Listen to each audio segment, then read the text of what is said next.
That's a gay-ass podcast. What? That's a gay-ass podcast. What? A really, really, really gay podcast that we call That's a Gay-Ass Podcast. That's a gay-ass name for a gay-ass podcast. Welcome back to That's a Gay-Ass Podcast, a podcast that asks, whose fault is it that you're gay? It is me, Eric Williams, and this week is a treat because we have Marissa Bode on the podcast, who plays Nessa in Wicked and Wicked for Good, the squeakquel, coming out next month. But before we get into the chat with Marissa, I thought I would celebrate Halloween and Wicked with my Judies, Darby Lynn Cartwright from IMHO The Show and Meatball from Sloppy Seconds.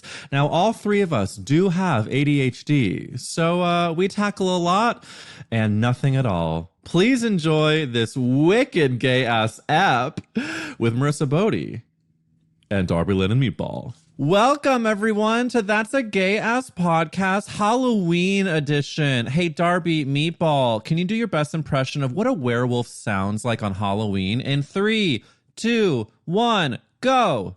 It's not a full moon. And that's right. You're both correct. And I'm so thrilled to be chatting with two of my favorite girls. And thank you so much for getting into quick drag for That's a Gay-Ass Podcast. I didn't get into quick drag. Meatball, did you get into quick drag? I think you look fully beautiful. painted. I'm mugged. Yeah, you look great. Yeah, mugged within an inch of your life. Now, Darby and Meatball, we're here to talk about, yes, Wicked for Good, because if you don't know, Marissa Bode, the gorgeous star who plays Nessa in the films, is here on That's a Gay-Ass Podcast. But before we get to her, I would like to see how we're all feeling about Halloween and Wicked for Good. Before Wicked, do drag queens dress up for Halloween? Are you tired of dressing up? What does Halloween mean to you and your spirit? I don't like Halloween. I feel like I dress up all the time. I think there's two types of queens. There's those who like love the holidays.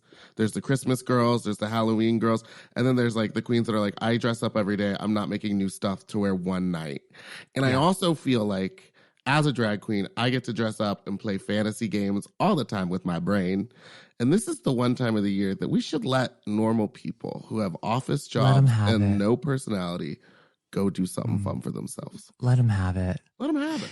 Yeah, I don't work as much around Halloween because I'm classically beautiful, but I know Meatball has to work a lot around Halloween, so that must be difficult. But I would say, no, I don't dress up, but you know who loves it?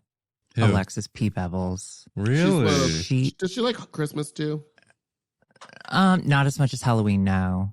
But she loves couples costumes. Like last year, she and her boyfriend both went as Jonathan Van Ness.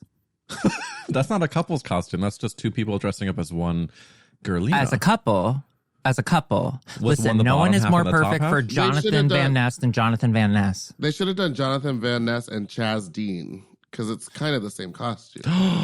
Chaz Dean. I don't know what that is. Shout out. Chaz Dean When has hair the billboards. He does the billboards. In my neighborhood, they're all over. Yes. Queen work, Mama Slay. You know, I love when there's a Jonathan Van Ness and a Chaz Dean who's like he, him, but also like hair down to their ass and fully French manicured nails. I think that's so cunt.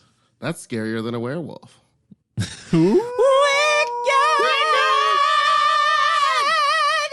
I thought you both said that you woke up recently and yet you're so fully in the mask.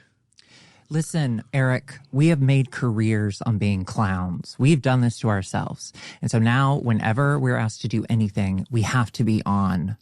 We can turn it on and turn it off. Turn it off. Yeah, As you don't they want to say see in the my Book of tears of a Mormon. clown. Sure. Wait. This is so okay. So many things to discuss. Not only is Wicked for Good coming out in like a month from almost today. How did you just wake up and you have a giant coffee? Do you get that delivered? No, I live really close to the coffee bean. Not that. It's like not walking distance. No, but it's literally, I'm not kidding you, from when I get in my car till I get out of my car, it's 2.5 minutes. Wicked!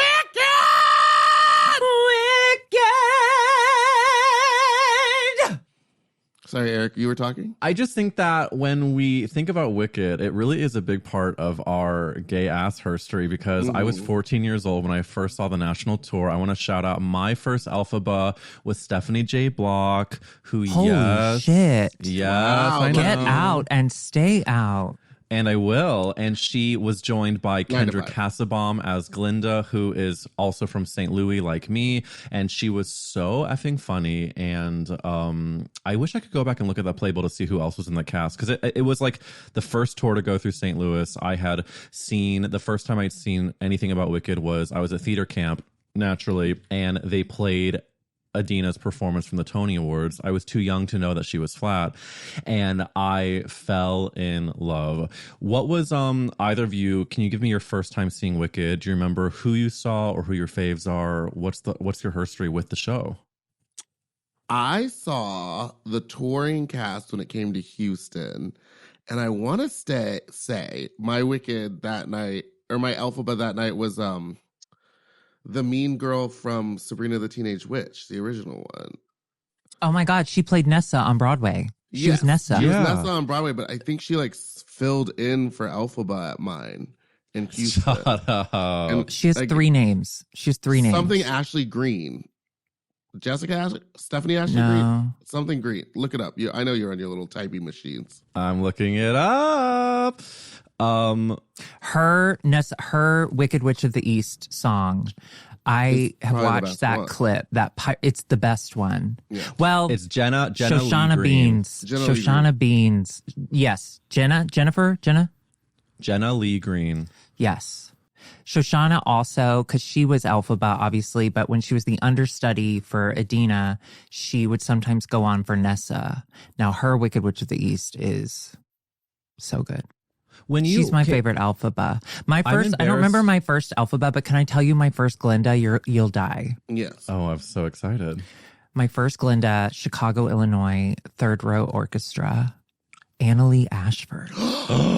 Oh, cunty. That was the first time I'd ever seen Annalee Ashford. And then I was hooked. Oh my God. And now I'm obsessed with her. Dare I say she probably was the best Glinda to have Glinda'd. Mm-hmm. I have to be honest, she kind of ruined Glinda for me, for anyone else. Are we trying to erase Megan Hilty? No, Megan Hilty's brilliant. Megan Hilty's brilliant, and you're right. I would say Megan Hilty's my number one Glinda, if I had to pick. She's my number one. Yeah. And then Annalee is number two? Annalee's number two for sure. Yeah. Without a doubt. And then number three is that Korean one. Y'all ever watch the Korean musicals on TikTok? Have you seen the German one? Oh, no. Yeah. Where she flies over the audience with like I don't want that. I don't like audience interaction. Stay out of there. But stay out of my space. Then I always think so she flies up there and then everyone in the balcony just like sees her kind of land. I don't know. I've never sat in a balcony. Oh, neither have I. That's why I don't quite understand the mechanics. Wait, without giving too much away, I've mentioned a couple times in the pod, I went and saw the taping of Wicked One Wonderful Night, which they're doing like an NBC, like huge televised celebration of Wicked. I can't handle good. that. That would upset me. Is Ariana going to be there? Ariana's there, Cynthia's there, Bowen Yang, Ethan Slater, Marissa Bode. Is Michelle Yeoh there? Does she sing live? Michelle does not sing, but she does present. Miss Elphaba.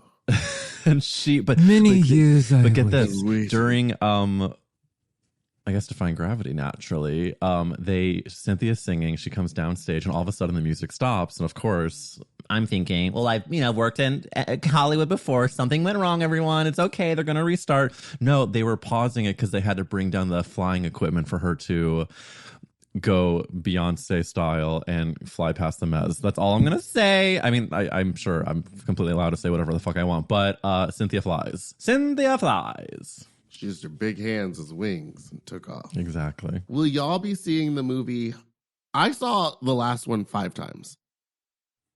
I saw it 3 times. Will you be seeing it high first, or will you see it sober and then high?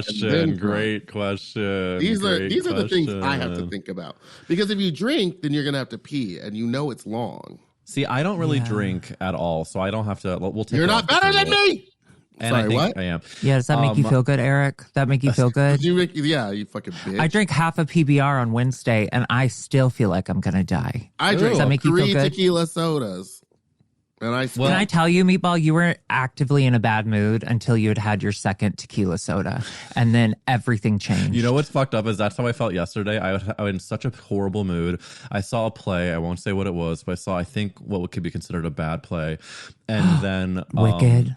It was not. It was the play Wicked, and I was in such a terrible mood. And then later that night, like around 5 p.m., I sat on my balcony. I had a sip of a joint, and I was immediately like way happier than I had been before. And I was like, "See, drugs are good." Yeah, it was self-medicating. Self-medicate, for Which sure. I'm not above. To answer your question, though, I think that the first time I see it, I might have to be completely sober. And then the second time I see it, I'll be blazed out of my mind. How do you feel about that? I love that. I love that idea. I don't know what I'm going to be. Because if I have a good day, let's say, they're rare, but they happen, maybe I'll do it sober. If I have a bad day, maybe I'll do it high. Wait, here's really, a I'm not doing question. it for me. I'm just trying to keep everyone around me safe. Well, everyone around me is going to be safe as long as no one's fucking singing along. Yeah. Oh, then bitch. They won't. And they won't. Are you going to do the marathon where they're showing the first and the second, and then you're going to do like a 5-hour? No, thank you. No, thank you. I think if No, I do thank you. anything, I'll watch the first one at home to like refresh maybe the day or two before and then go see it. But again, the ADHD, they were lucky that they had me in the theater for the first one the whole time. And they had me the whole time. 5 times, Yeah. the full 5 times. Full 5 times. No, And then I learned you can actually get up and leave at a certain point. I can't remember which song it was, but I would tell everyone, oh, just leave, go pee during this one song. Oh, I am a simple man.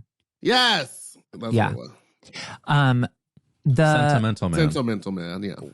Okay, same thing. She just got done sleeping. I That's true. just woke up. How long have you been up, bitch?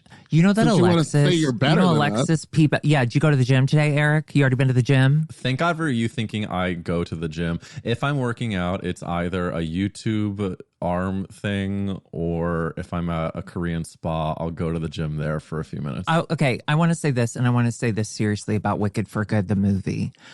I am so excited for, number one, No Good Deed. That fucking sends me to the moon. What is Number her riff two, going to be? What is her riff? I know. Thank goodness. That sends me to the fucking moon. Yes. Wicked Witch of the East, I heard, is actually in the movie. Yes, but I love yes, that. and it's gonna be so good because we love Nessa Rose. I don't Nessa. feel embarrassed to ask this, but what is the Wicked Witch of the East song? How does it go? 'Cause it's not Save him, please just save him. My poor Bach, my sweet, my brave him. Don't leave me till my sorry life has ceased. Alone and loveless here, just a girl in the mirror. Just her and me, the Wicked Witch of the East. We deserve each other. It's Except so in good. this film, she'll probably be doing that while flying around. While flying around. I Because love in the that play, song. she looks in the mirror and is like She's in the mirror. Wicked Witch of the East. screaming at herself. Oh, I And you can't can hear- wait. you should go on YouTube and look it up because there's some really good ones. The Jenna Lyons one, yeah, Jenna and Lyons is a great one. and Jenna the Lyons. and She the was Jenna Shoshana Lyons. Bean and the Shoshana Bean. Shoshana For Bean, Good. Yeah. I'm excited to hear For Good, and will I cry? I think I will. Oh, I'm gonna fully cry. I think I cried during the will. first one, and I am a tough shell to crack. And I was in the theater like I fully cry when I bawling. listen to Defying Gravity in the car. When they do the ending, when you hear the end of Defying Gravity. with that nice edit. Oh my God. It's so, that makes me get chilly willies. What kind of car do you have? A Kia Niro. Thank you for asking. You're It's a crying in a Kia Niro. Is that the electric one? hybrid. Oh, Ooh, You guys, I feel like I'm being a bad host because I have to rein in whatever's happening. And that is going to be my segue into our final chapter of this interview, which is before we get into Marissa's interview, since Wicked for Good is coming out November 21st. are we gonna having get to meet her? Is she coming up after this? Yeah, can she come to my house? Can she come here? Let me I ask live her. in Marissa, Studio City. she's sitting just next in to the the waiting ruby room. slippers right now. Marissa? She Oh, you puts don't them on. want- She puts She them doesn't on. want She just to. starts flying around in the back. She's flying. She's immediately Marissa, on come the ceiling. down, come down, What the fuck? come down, girl. Come down. She doesn't want to. She actually doesn't want to, but That's crazy. she's currently Meanwhile, I say didn't your realize she was a exact homophobe. address. Say your street address, and I've maybe done she'll that hear before. I it. regret it. Oh, I regret it. Since Wicked's coming out, and obviously I'm gonna be equal parts thrilled and devastated that our Wicked journeys will have ended with the second movie coming out. No, What it'll next never musical? end. What It'll musical never do you end. think should get a huge, big budget? Hollywood telling, much like Wicked. Are there any musicals I think could live up to the gravitas? Can I say this? I don't think there are a lot of musicals who can do what Wicked has done. And I think I would love a pro shot of some shows like Hamilton. Yeah. I think Mean Girls would have done so much better in that way Pro than shot, the movie. yeah. The movie sucked. It was And so bad. it's in large part because they cast a non-singer in the lead role. I hate that shit. Why? Why did I they hate do that that? Was shit. that girl ever in the musical? She shouldn't have been. She sucked. Because she was flat the whole time. There was like She's not a singer. Anyway, so most musicals. Why'd you do it? Tell us more. See, I had low expectations when I watched the Mean Girls movie on the from the comfort of my couch, and I actually liked it more than I thought I would. But again, I had heard people like you talk about it. I got it. What is it? Dear Evan Shrek the Hansen. musical, but it's with Shrek. Like they do, like the next Shrek movie is just Shrek the musical. That would be fun. What's the big song that Brian Darcy James? Big bright beautiful world. Okay, he is an incredible singer. He was terrible on Smash, but he does the Barrett's song on the musical Titanic. You ever seen Titanic? No. Mm-hmm. His song is fantastic. Well, good for him. I would say mine would be a musical that got no justice. It was cut short because people were dying.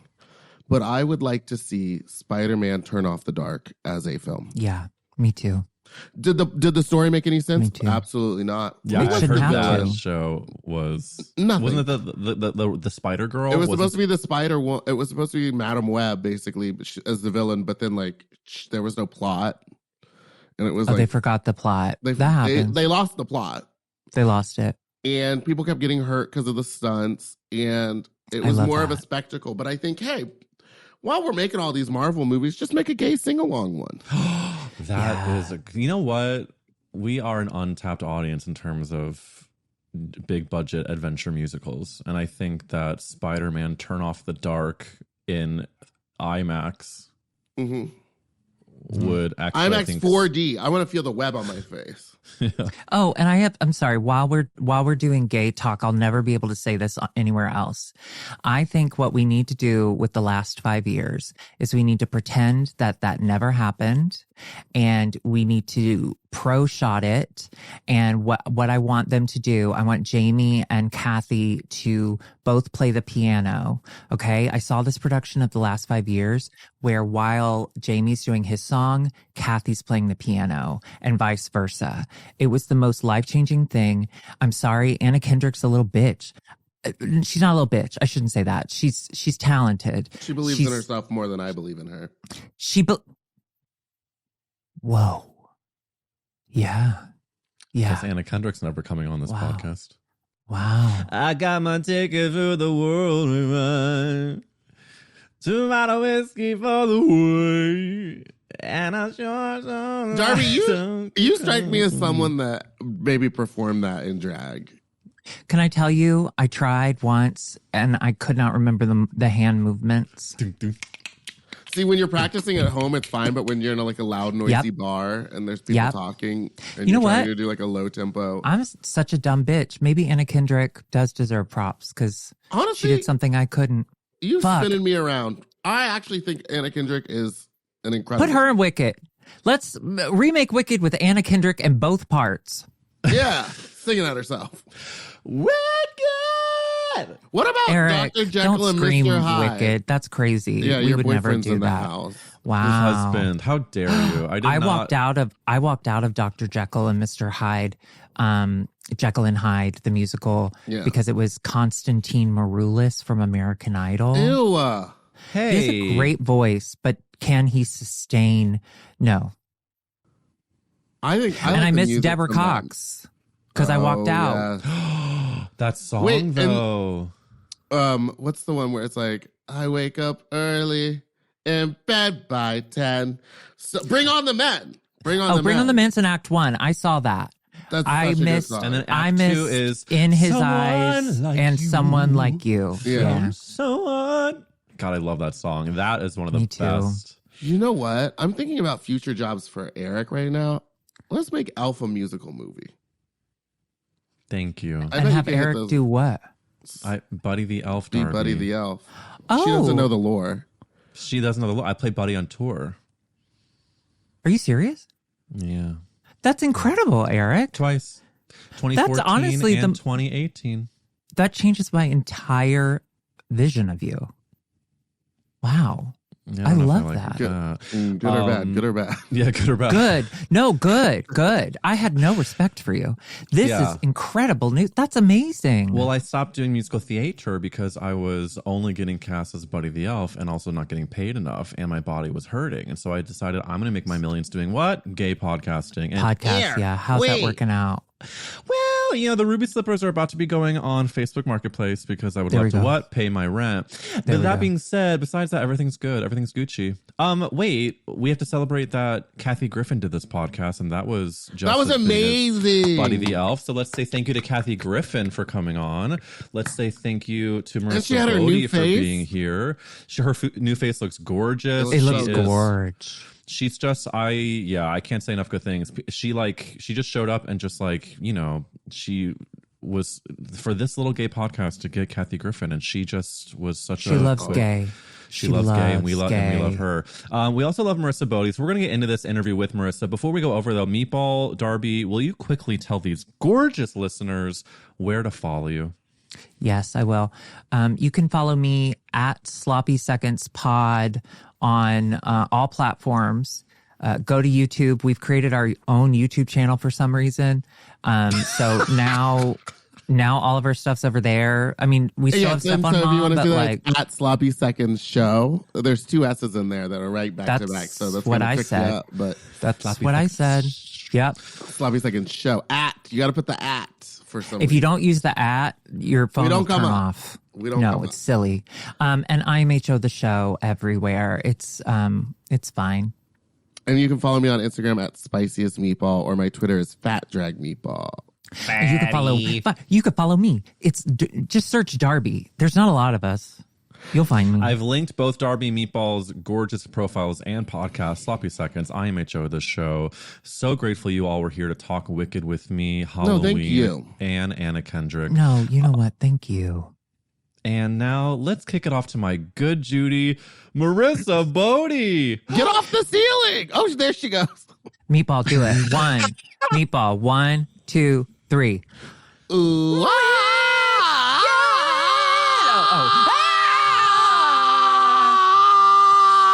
Marissa Bode is on That's a Gay Ass Podcast. And yes, Marissa, we are going to talk about Wicked, but since you've been asked about Wicked ad nauseum, I want to dive first into theater school nightmares. Marissa, you went to AMDA in Los Angeles.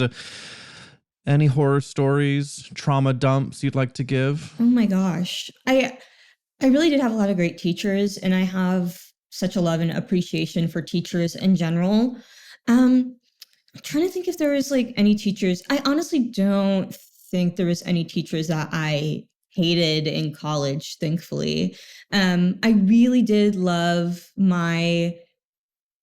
he taught a few different classes. Shout out to Bon Tempo. His name's Jim Bon Tempo. But I really loved him as a teacher. Like, he was so good at not just scene work, but really pinpointing what makes a person feel, and just really great with character work and storytelling in general. So I really loved him. Had a teacher named Drew Barr, who I love dearly. It's funny because I took one of his classes via Zoom. And when we were back home during the height of COVID times, and I mean, COVID is of course still around, but after the final for his class, and we didn't have anything else to do, we all collectively played Among Us on Zoom, which was really fun. Also alongside Drew Barr, our teacher, which is really fun because I think that was like one of his first times playing, and we were like trying to teach him how to play. But yeah, that was really fun. I had a handful of teachers I really loved there. But honestly, yeah, I don't think there was maybe one or two that I was like, okay, let's reel it in and get a grip. But most of them, like, yeah, there was none that I really hated. Can't say fully the same about high school. Although like there truly was only one teacher that I was like, I think you actually hate children, low key. There are some teachers that should not be given the certification of teaching. I mean, I think that theater school as it is already a different world. If I may, I had like you, great teachers, very grateful for so many of them. I did have one crazy moment where the famed actress Felicity Huffman was walking through the halls of my acting school. It was the Atlantic Acting School, and she was, I guess, one of the founding members. Long story short, she walks into our voice class and she says, "Does anybody want to do a scene for me? I'm a overeager Virgo." And so I say, my hand goes up, immediately. I then do the gayest version of John Proctor from The Crucible. And after the scene, she starts to give notes, and I was and probably still am a very active listener. You know, a lot of like sort of like to take the feedback and put it into my body as she's saying it. A lot of high eyebrows, and as I do that, she goes, "Do you make fun of all of your teachers?" I take a pause. I look shocked, and then my 24-year-old voice teacher goes, he does. And I was like, you shut the fuck up, this straight 24-year-old man. Anywho, I've not been cast to work with Felicity Huffman, and I take it as her thinking I was trolling her as she gave me feedback. But we live and we learn, Marissa. We live and we learn. That's wild. Like I don't know. I feel like and it's probably just because I'm also a very physically active listener in the way that I nod my head constantly. But that's only because I also want to make sure the other person knows and can see that I'm listening and visual that I'm fully listening. Listen, no good deed goes unpunished for us active listeners, Marissa, and that's what we say. But see, listen, I'm glad you let us go back into the memory banks of theater school, but I think that we also need to touch in on the fact that we're both gay-ass Midwesterners. You are from Wisconsin. I'm from St. Louis, Missouri. I need to know, were you out in high school? Did you come out after heading to Los Angeles? What's the gay-ass journey there? Yeah, no, there's no way I was coming out in high school. And truly, I'm trying to think. Honestly, I think I only knew outwardly anyways, one person who identified as lesbian. And I didn't know this person that well. Like, they were chill, but like I just wasn't super close with them. But like they were publicly, or just a lot of people knew that they were out as lesbian. Yeah. Yeah. And then one of my other friends came out in high school. One of my other friends, I think, came out in high school.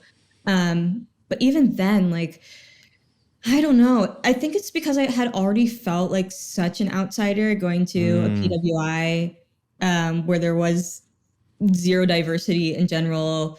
Like, only Can you tell one us what PWI is?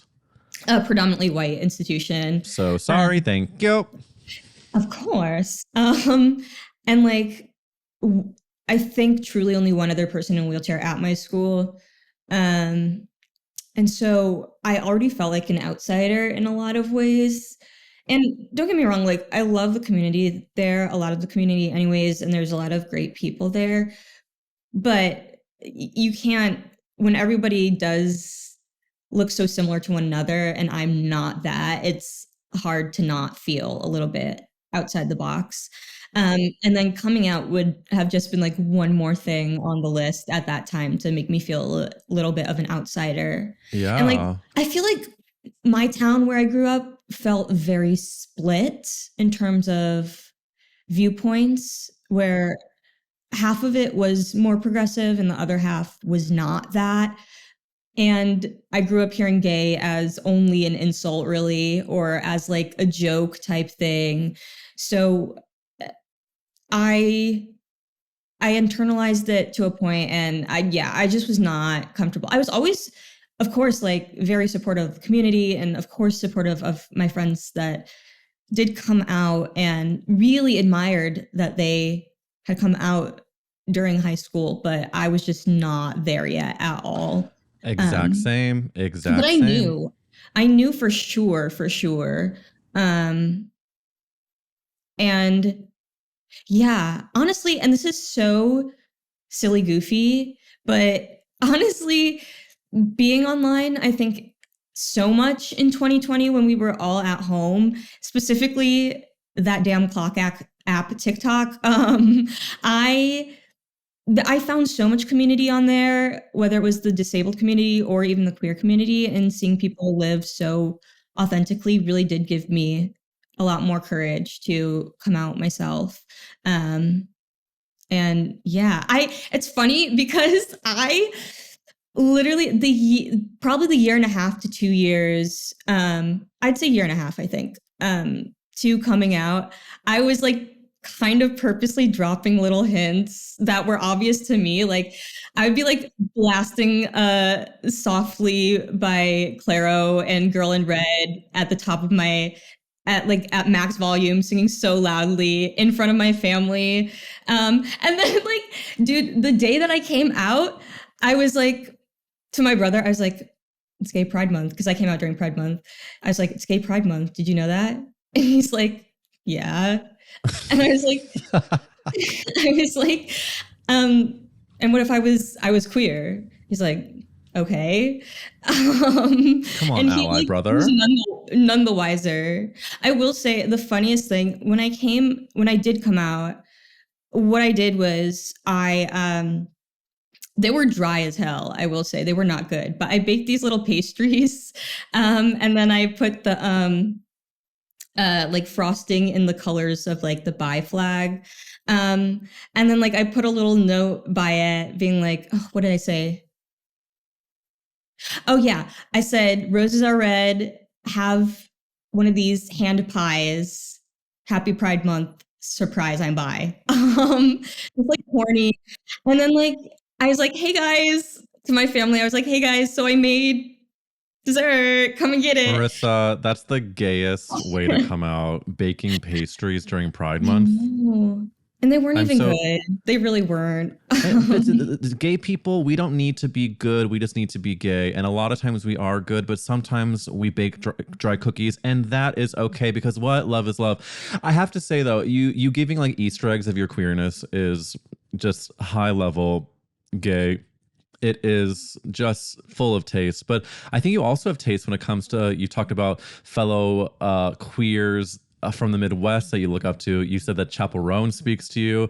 But because we're talking about our gay assery and our growing uppery, I do need to ask you the famous Gay Ass Podcast question, which is, Marissa Bode, whose fault is it that you're queer? Who do we blame, babe?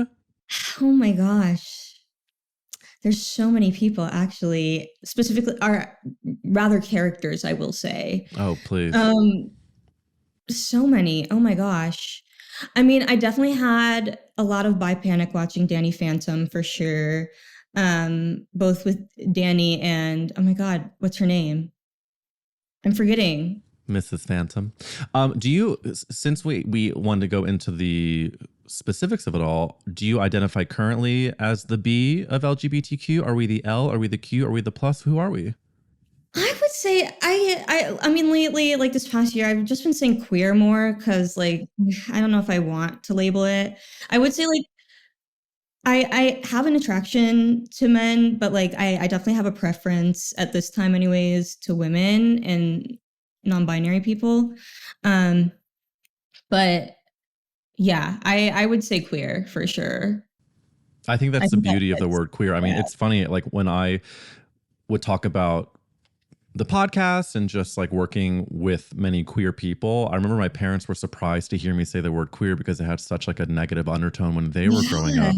And I do like how how normal now it feels to say queer and how positive it feels. Because I think it's Yeah. like, you know, it's the way so many people in, whether it's the queer community or the disabled community, sort of like reclaiming our Really. strength. And I think that for you to use the word queer is like a beautiful way to sort of encompass just who you are and not make any decisions, because the beauty of queerness is that it can change. And like, I'm still learning new things about who I'm attracted to, and I'm 36 years old, and I hope I continue to grow in my gay assery and my sluttery and my hornery and my wickedry. Period. And I think that you giving that answer is a stunning honesty of where you are right now. So I say cheers. Cheers to being queer. Hell yeah. Hell, absolutely, yeah. So we say Danny Phantom is a gorgeous reference giving you bi panic. Were there any other, I mean, actually the question really is like, as we are theater people here and very obsessed with Wicked, were you growing up in Wisconsin? And will you say the name of the town, because I shudder to try to say it. What is that? Mazomanie. Thank you so much. Mazomanie sounds like it's Wizomania's squeakquel. Mazomanie, Wisconsin. Did you have either any cast recordings, pop girlies, boy bands that really spoke to you growing up? Oh my gosh. I grew up on a lot of different music. My dad likes a little bit of everything, but he was definitely grew up, or just like a lot of like Nirvana, Alice in Chains, like a lot of like grungy, Soundgarden, a lot of like more grungy music and alt music.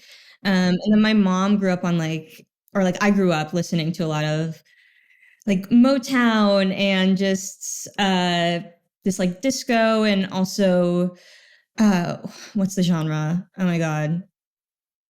It's literally not R&B at all. What's the word? Like soul, which R&B derives from, of course. But yeah, funk, yeah. So I guess I should say like a lot of like black oldies, I should say. Yeah, the Beatles, via my dad, also. Like who doesn't grow up on the Beatles, but definitely heavy on the Beatles when I was younger, for sure. But yeah, I grew up on a little bit of everything. And then in terms of like music that I was drawn to, I definitely had so much of an evolution.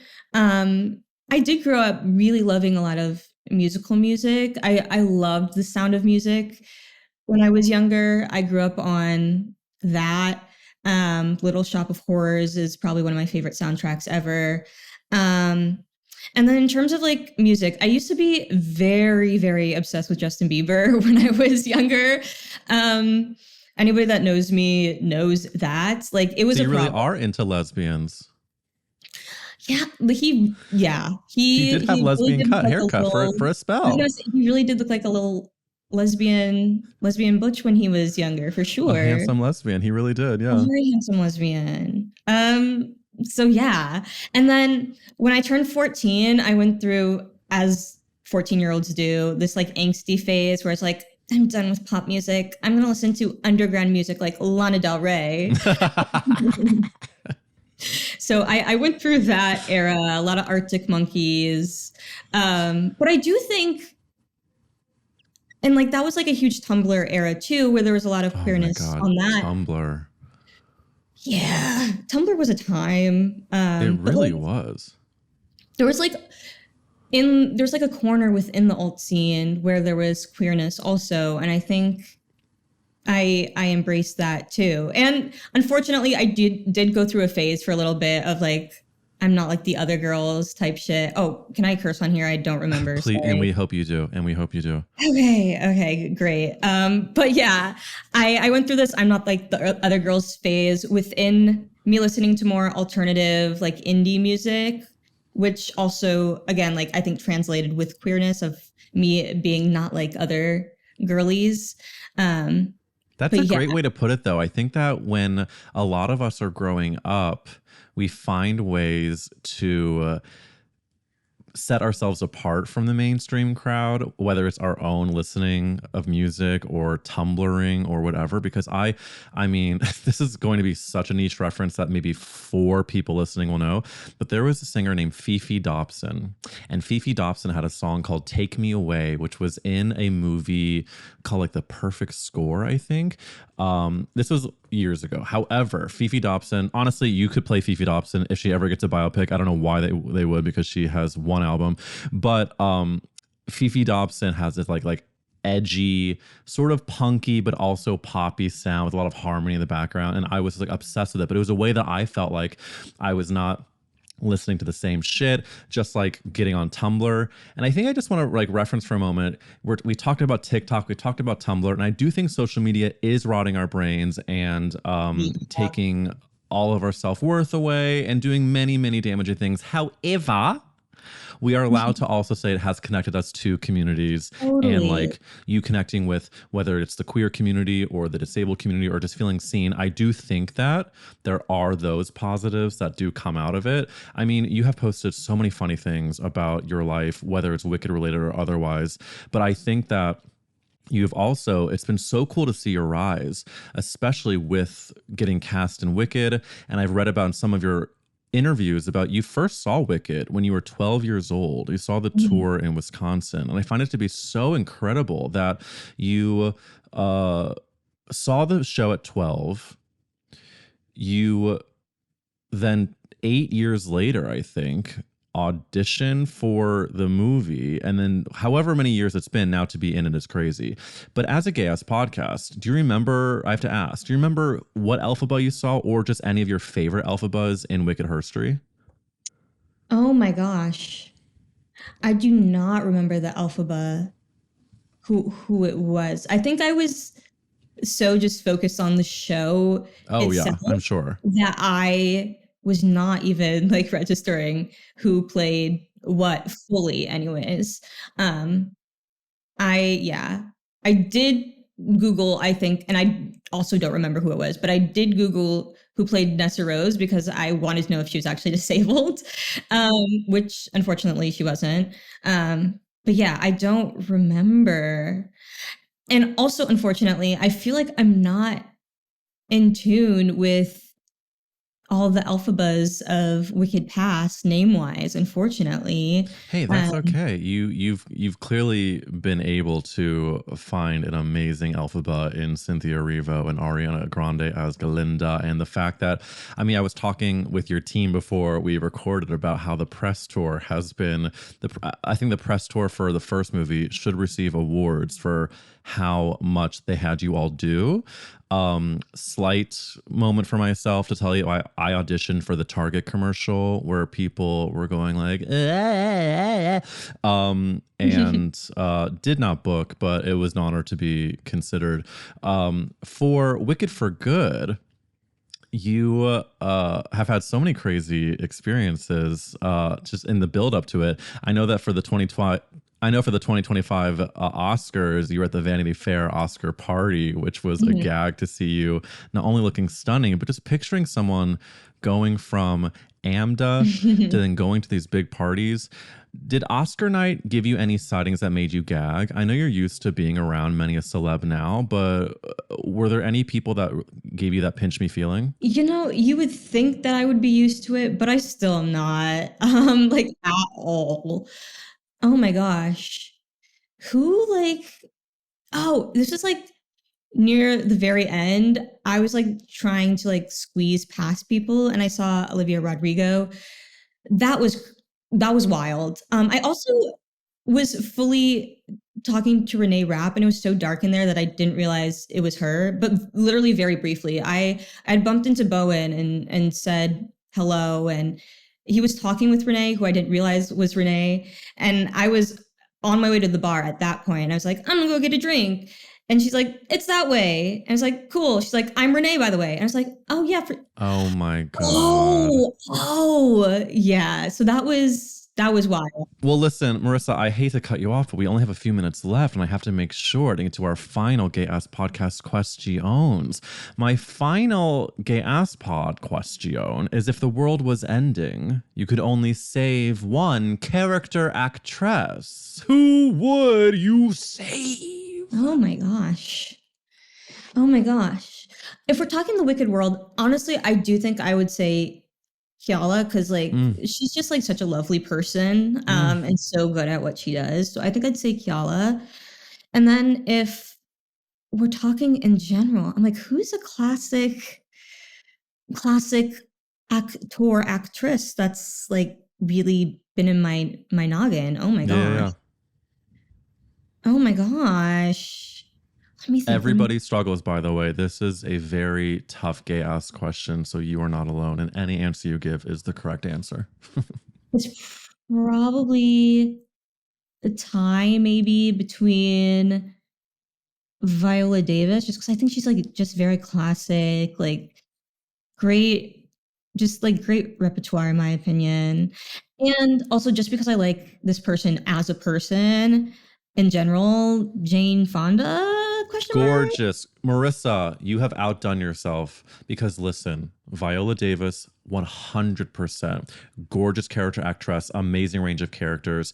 But also, to give us Jane Fonda, a woman who is an activist, who is an actress, but also picturing yourself around a bonfire and a glass of wine with Jane Fonda. Are you joking? That's my favorite types of character actresses. Add Viola Davis, the stories, the giggles, the tales of us complaining about men. Ugh, can you imagine? Marissa Bode, truly a stunning answer for character actresses for my Wicked questions. And I have to say, before we end this, Wicked for Good is premiering November 21st. And the first movie, it was so effing incredible to see a show that I first saw as a 14-year-old, which was 22 years ago. And to see you be a part of Wicked and Wicked for Good and to talk to you on this Gay Ass podcast has been such a gift. And I cannot wait to celebrate you again when the second one comes out.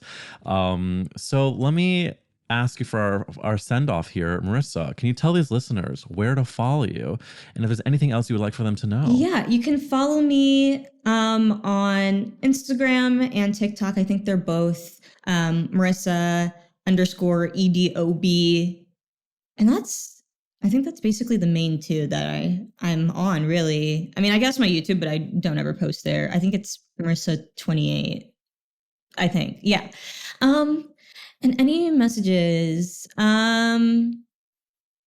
if there's not any disabled people in your circle, ask why, learn more about disabled people, actively try to learn your disabled history because it wasn't taught to us growing up, not in any K through 12 curriculums that I know, really.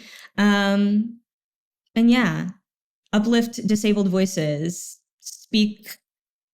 speak out also for your disabled peers because we cannot do this all on our own. So well said, Marissa Bode. And I just cannot say enough good things about your work as an actor, as an advocate, and as a gay ass star. Marissa, stay gay, stay fabulous.